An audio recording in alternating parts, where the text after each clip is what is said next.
Hey everyone, today we are starting the pregnancy and oils class. I decided to make it into a mini series mostly because this could have been like an hour and a half class, and I didn't want to have to make you sit here and watch that long of a video.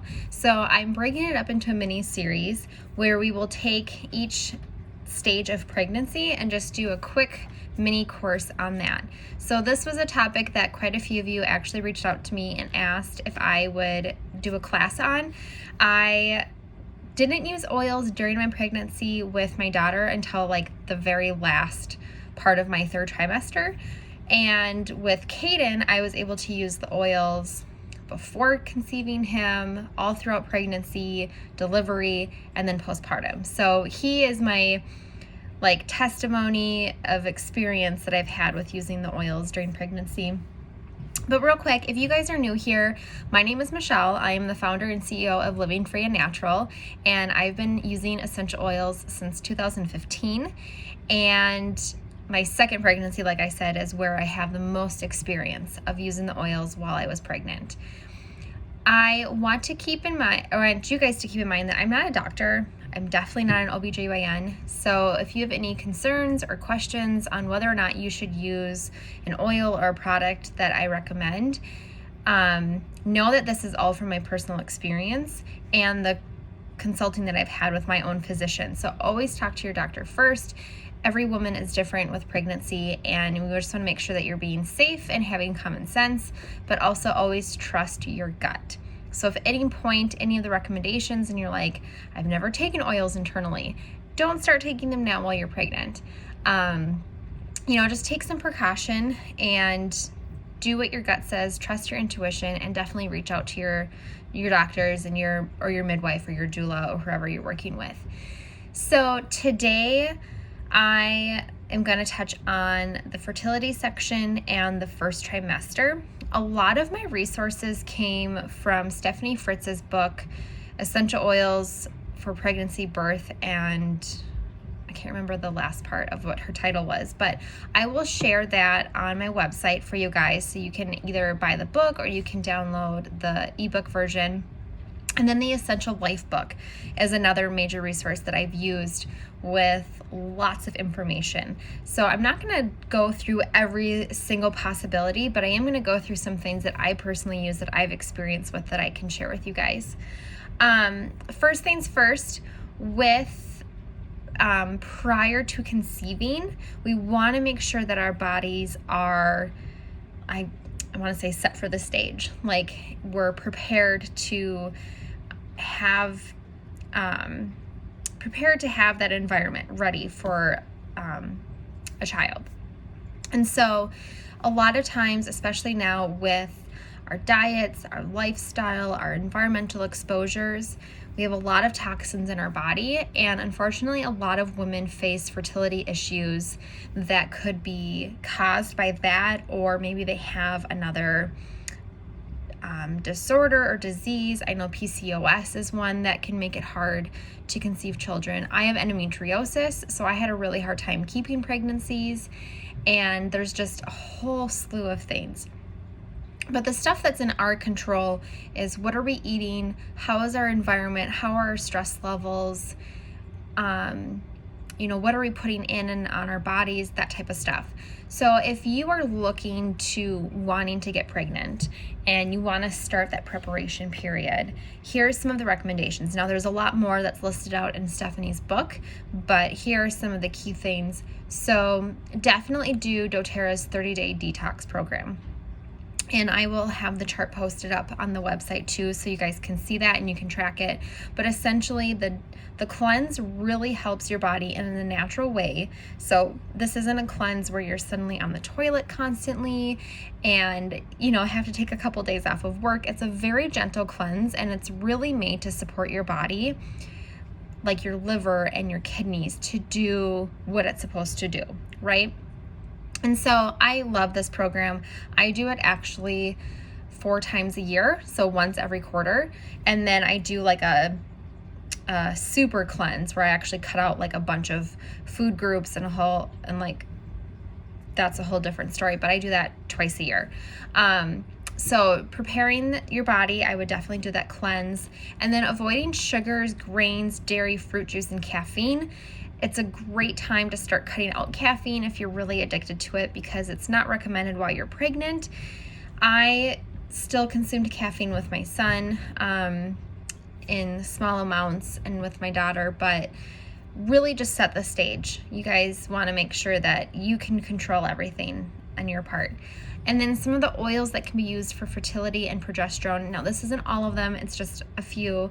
You can use Balance, clary sage, cypress, fennel, frankincense, and lavender. Now, again, this is just based on my experience, so definitely consult with your doctor if you're having issues with pregnancy and trying to conceive. Really sit down with your doctor and figure out what's going on. If there are specific things that you want to discuss in more detail, you can definitely reach out to me. I have a ton of resources that I can give to you and connect you with the right people. So now so you have sex, you get pregnant, you're in your first trimester. Most people don't even know that they're pregnant until a couple months in. Sometimes with cramping and our cycles and our mood swings and fatigue, that's sometimes what we have on a regular basis with our cycles. And most women might not realize oh, I missed my period. But once you find out that you are pregnant, here's two things that you want to make sure. You want to make sure that you're avoiding clary sage and jasmine. Now, the reason for this is that it can enhance the contractions that your body's having. Now, it doesn't start contractions. So I want to make that very clear. If you apply the oils, it's not going to suddenly go, okay, let's start contracting. I know this for a fact because I was overdue and I was in that week period of, if the baby doesn't come, then you're getting induced on this date. So I pulled out all the oils that I knew that could help with the contractions. Nothing happened. My body was not ready whatsoever. But in the first trimester, if women are high risk or their bodies are already preparing and they shouldn't be, you don't want to encourage it, okay? So that's why they make the recommendations to avoid clary sage and jasmine. All right, so in the first trimester, one of the things we experience is breast tenderness. My boobs hurt so bad. And so you want to make sure that you're supporting that. And rather than getting Advil or Tylenol to support the pain, you can grab your oils instead. So my favorite to use was just lavender. I'd grab the lavender touch oil, I'd rub it on or apply it, massage my boobs, and that helped tremendously. I did this throughout the day though, so it wasn't like it just got rid of it, because a lot of your hormones are changing. Constipation's another thing. Again, the hormones are changing, your body's like, what is happening? And so you really want to make sure that you're supporting your body in a natural way with having to go to the bathroom. So digestin, lemon, peppermint, or fennel are great ones to use. I was already consuming oils internally prior to my pregnancy, so I felt comfortable continuing that. I did cut back though. I didn't consume as much as I was prior. So I would add lemon to my water daily, and I would apply digestin on my stomach as needed. If you have any swelling, I didn't have any of this, but if you experience any of it, make sure you're drinking tons of water. Water is crucial. Aroma Touch Blend is a great oil that you can massage to help with circulation.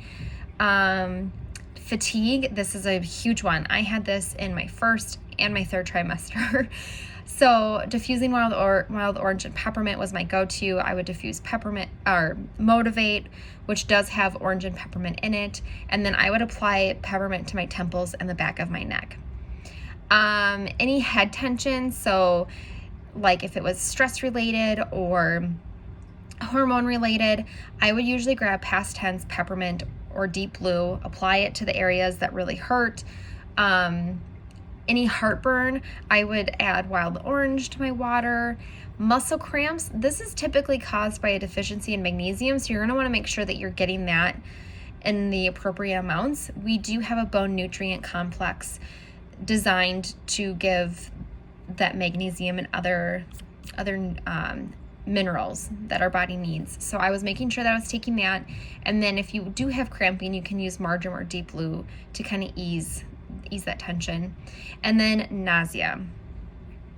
peppermint is always the go-to if you have an upset stomach.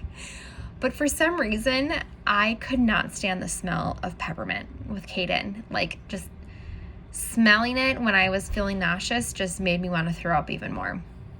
And so I discovered that cardamom is a great alternative for when you're feeling nauseous. So I would just apply a drop to the back of my ears and just kind of lay there, let things settle, feel better. And then this was a great tip for my friend Emily. I never did this with Carly because I never really had morning sickness, but keeping a glass of water and some crackers at the side of your bed. So if you wake up in the middle of the night or early morning and you're really not feeling like you want to jump up and go get something to eat, just sip on some water, chew on some crackers, lay there, start putting some oils on before you have to get up. So that's a lot of what I use in the first trimester. Like I said, a lot of women don't even find out that they're pregnant until a couple of weeks in. Some of our symptoms, like our breasts are tender, we're tired, we're having headaches, that can all be signs of our cycle coming on. And so a lot of these women might not be able to catch right away. I knew I was pregnant at 3 weeks. My body, I just knew. I took the test, it was positive. I was like, this is great. I was excited. So some are just a little bit more sensitive, but these are my recommendations. If you have any questions, please let me know. I'm more than happy to help and get you in touch with the right resources. So the next class that we'll do in this mini series will be on the second trimester. So I hope you guys enjoy this and have a great day.